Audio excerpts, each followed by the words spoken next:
One of Chicago's many nicknames is the Second City. It was a derogatory name given to it by a New York writer named A.J. Liebling, and what he meant was that Chicago was second to New York. Nevertheless, Chicago took the insult and wore it as a badge of honor.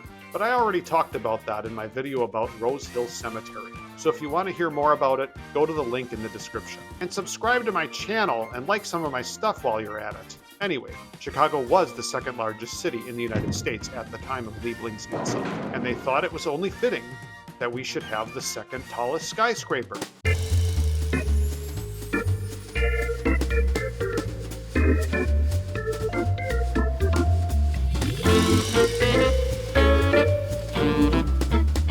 In 1964, the tallest building in the world was the Empire State Building in New York City. The same year, a guy by the name of Jerry Wolman, a developer and owner of the Philadelphia Eagles and the Philadelphia Flyers, had the idea of building the second tallest building in the world. Wolman got John Hancock Mutual Life Insurance Company to finance it. John Hancock Mutual Life Insurance Company is based in Boston and named after, you guessed it, American patriot John Hancock, which would become the name of the tower in Chicago because, after all, they ponied up the dough. Construction was halted in 1967 because of a technical flaw. This roadblock resulted in Wolman's bankruptcy, and John Hancock took over the project. John Hancock, the insurance company, not John Hancock, the patriot. At the time, it was the second tallest building in the world.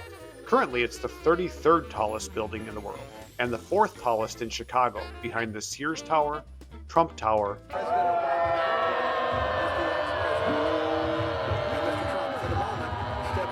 and the Vista Tower. The 1988 horrible horror movie Poltergeist 3 took place in the tower. And in 1997, the tragic death of Chris Farley took place in his apartment on the 60th floor. In 2022, my wife took me to the Signature Room restaurant on the 95th floor for my birthday. The view was stunning, but the steak was like old shoe leather, which might be why it closed permanently in 2023. The John Hancock Tower's name changed in 2018 to 875 North Michigan Avenue, but it's unlikely that name will stick. People in Chicago still call the Willis Tower the Sears Tower, even though its name changed in 2009. Despite being financed by a Boston-based insurance company and developed by a guy in Philadelphia, the John Hancock Tower remains the second city's second favorite skyscraper